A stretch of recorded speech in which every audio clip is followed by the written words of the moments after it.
I'm Pete Evans, president of Trinity Foundation in Dallas, Texas, and we've been investigating religious fraud and excess for over 3 decades now. I'm a licensed private investigator for most of that time. We regularly provide information to journalists and governmental entities such as the Exempt Organization Division of the IRS. But there is a veil of financial secrecy that shrouds and protects religious organizations. Churches, synagogues, mosques, and other religious entities in America do not have to report any financial information, either to the IRS, to the public, or to their own congregations. This is known as church status, and their financial disclosure is only voluntary. We've seen this veil of secrecy lead to massive waste and extravagance, to money laundering, to bulk cash smuggling, to a tremendous indifference to the poor and needy, and even to rape, pedophilia, or sex trafficking by televangelists, priests, and pastors, all in the name of God. Pete Evans is an investigator with the Trinity Foundation, a church watchdog group. They got millions of dollars from the government, and then they spent millions of dollars on a private jet. It just looks bad. We recently caught up with Pastor Lamb as he arrived at Daystar's golf tournament outside Dallas. So your church received millions of dollars in taxpayer money, and then 2 weeks later bought a private jet for millions of dollars. Can you explain that? Did you use taxpayer money to buy a private jet? No, we did not. Then what are you We had using our own money. Then what are you using that private jet for? Church business only? Absolutely. Then why did you take 2 vacations with that church jet, including to Florida last week where you played golf? Your wife posted on social media that she was on vacation. We did have vacation, but we also did several meetings with ministers while we were there. Then it was time for a round of golf. Bye. Earlier this week, after our inquiries, the church paid back the entire $3.9 million it received from the government with interest. An attorney for Daystar Network says it does not use charitable donations to fund its operations, including the purchase of that jet. It also says it complies with all laws. Televangelist Jesse Duplantis says God himself told him it's time for an upgrade. He said, I want you to believe me for a Falcon 7X. So I said, okay. I'm Barry Bowen. After many years of working as a volunteer investigator, I joined the staff of Trinity Foundation in 2019. I run our Pastor Planes project, which tracks ministry and televangelist jets. It brings transparency to ministry use of private aircraft. I mean, I got an intercontinental plane. I've been from Sydney, Australia to Moscow, Russia, anything. I mean, 99% of the time, it's only me. Now 7:30 can reveal how Hillsong built a property empire by taking financial control of other churches in Australia and abroad. Right at the beginning, we had to transfer all our funds to the Hillsong account. They controlled everything. This blending of business and religion creates a bunch of different conflicts of interests. One of the key objectives in the takeover by Hillsong is the acquisition of property and assets. It's very uncommon for a charity to grow as fast as Hillsong did in America. A private investigator in Texas, Barry Bowen, has been tracking Hillsong's real estate expansion across the United States. It owns at least 3 condominiums in New York City. It owns a $3.5 million home in California. When I searched in Arizona, I discovered 31 properties. If they don't sell any of those assets in the next year, it's expected to appreciate to over $40 million.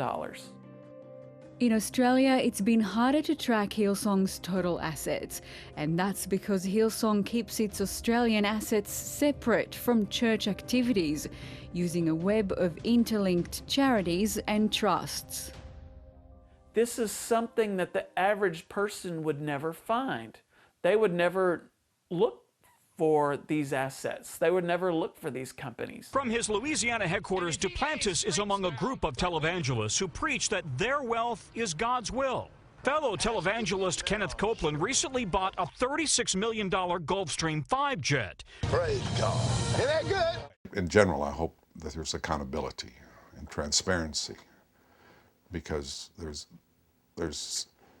6 or 7 million people a year that routinely donate to these people. Over 50%, probably 60% of the ones that donate are elderly, most of those women. Some 30-some percentage are what we call a desperation pool. They're dying of cancer, or their son has AIDS, or the innumerable stories of human suffering. And they've tried everything else. So. And then the remaining small percentage, to me, are the most intellectually interesting. It's people who are fairly well off, upper middle class, gated community types. They want a spiritual justification for their own greed. Because if your preacher's telling you that God's purpose was for his incarnation and death was for you to be rich, praise God, I'm rich. It justifies their own greed.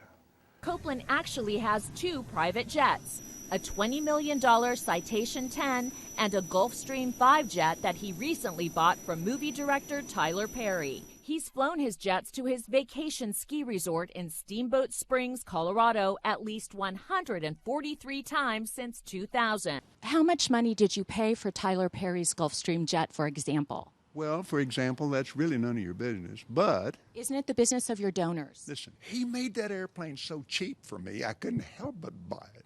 It's impossible to know exactly how many millions of dollars these ministries take in every year because they are not required to make financial disclosures of donations received. By the way, all of it is tax exempt.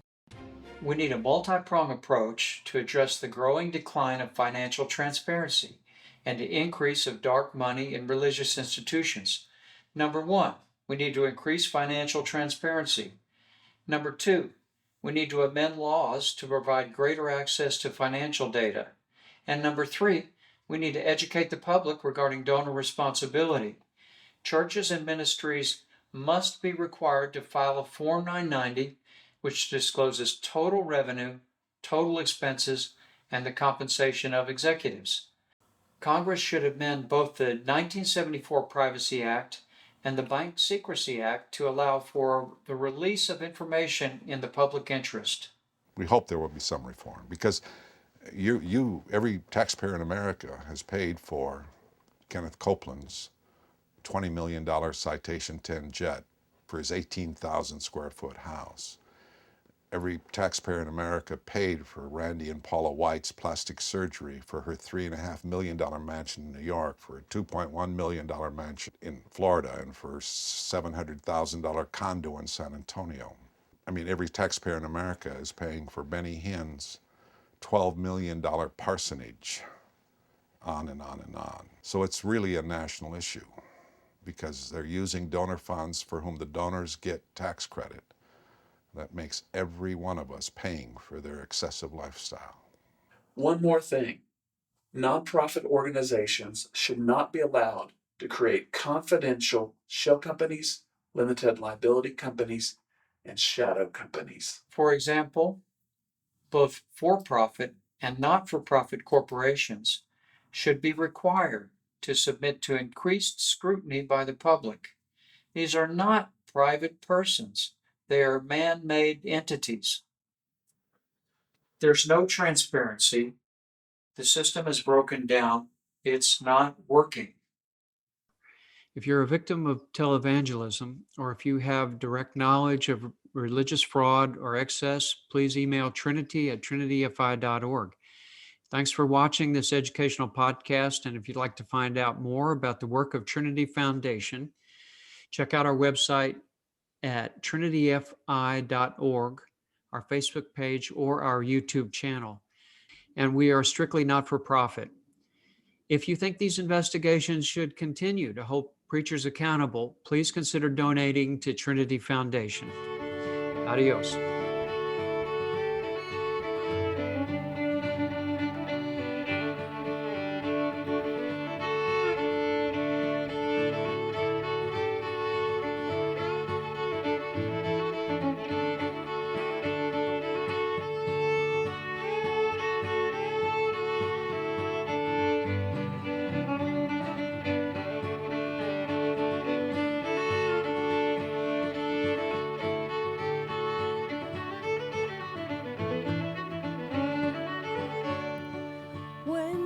The shadows of this life have gone.